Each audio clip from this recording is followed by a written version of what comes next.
I remember having a conversation with my mother, and she was encouraging me to go to bed early so I'd get a good night's sleep. And so I said, Ma, why? Why should I go to bed and get a good night's sleep? She says, so you can get up and be refreshed in the morning and do well in school. I said, why do I need to do well in school? She says, so you can go to a good college. I said, why do I need to go to a good college? She says, so you can get a good job.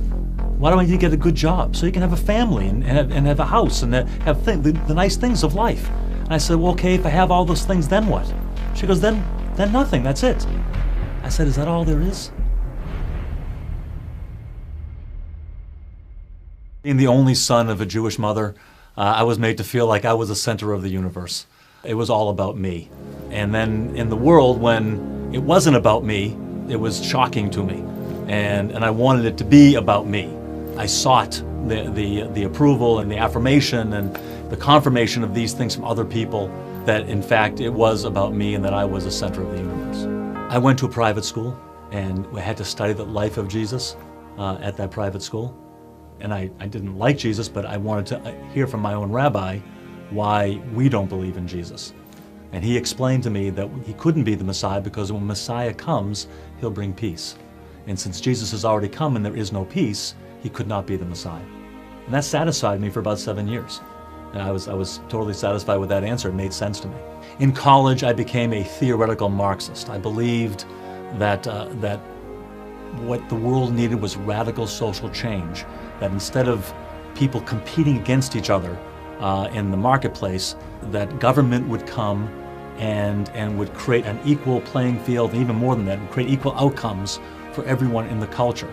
If we could get rid of the competitiveness and the adversarial relationship that I saw in the culture, and we could work towards cooperation, we could create a better world together. And I really wanted to make a better world. That was I saw this as a source of significance and purpose in my life, that I could help bring about a better world for mankind.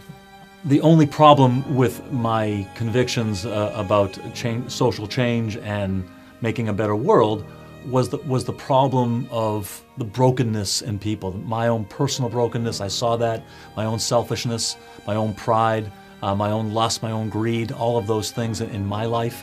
And I saw that in other people. I saw it in the world around me. And if there was something wrong with us, if there was something wrong with people, then changing social systems wouldn't make any difference. It would just be the same thing over and over again. So in my freshman year of college, I hear a knock on my door. I open the door, and there's a young man there. He looks at me and goes, "Hi, my name's Paul, and I'd like to talk to you about establishing a personal relationship with Jesus Christ." I thought, whoa, it took me by surprise, and I said, "I'm sorry, I'm Jewish." He goes, "That's okay, so is he." I said, yeah, you're right. Yeah, I said, come on in. So I invited him in the room. I invited some of my Jewish friends from down the hall to come join us.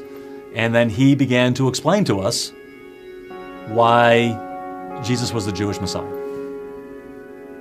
So the questions that I came to college with stayed with me. And I realized if there was no God, there was no hope. That led me on a quest, on a search. And in the process of that search, I came across the prophecy in the 53rd chapter of Isaiah. And I remember reading it and thinking to myself, what's Jesus doing in my Bible? I was surprised as I read it that this was from the prophet Isaiah, the Jewish prophet. And I said, what's Jesus doing in my Bible? And I began to think, why didn't the rabbi tell me about this? Why didn't he tell me that there was a picture of Messiah other than the Messiah bringing peace, but a Messiah that was going to suffer and die for us? After college, in order to make extra money, I worked nights and weekends for a kosher caterer in Boston. One night, April 30th, 1980, I was at Temple Sinai in Marblehead, Massachusetts. I was there for a donor dinner, serving a donor dinner. I was asked if I would pack up the truck so everybody else could go home and just I would be left. And I said, fine. So everybody else left. The ladies had their fundraiser inside the shul, and I was outside with a cup of coffee and a cigarette and just thinking about life. All of a sudden, inside the synagogue, the women started praying. Their prayers began to remind me of my own searching and my own struggle, my own journey that I was on. And I started thinking about Jewish history, and I started thinking about David, and I started thinking about Jesus. Is Jesus the Messiah? Is it really important who the Messiah is? Is Jesus the Son of God? Is he God? Did he ever say he was God? And couldn't he have just meant that he was close to God and intimate with God?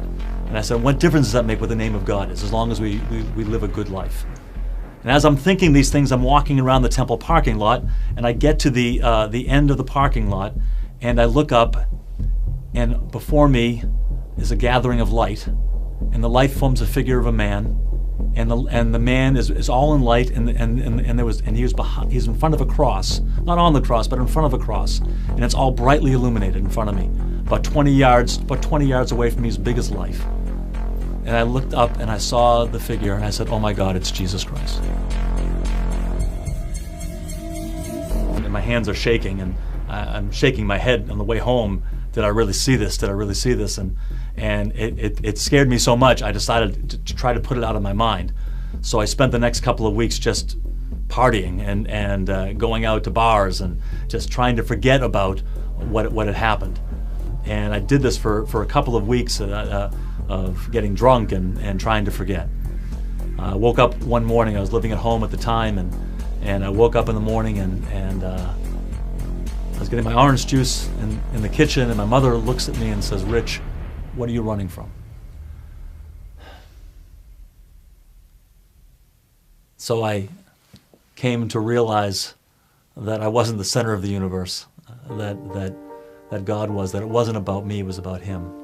And it was about me investing my life in His purposes that He had for me.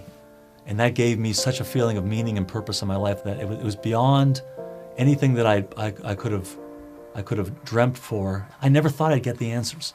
I never thought that those were the kinds of things that there were answers to. But now I realize that there's a God, and that He loves me, and that love sets me free to love and serve others, and love and serve Him.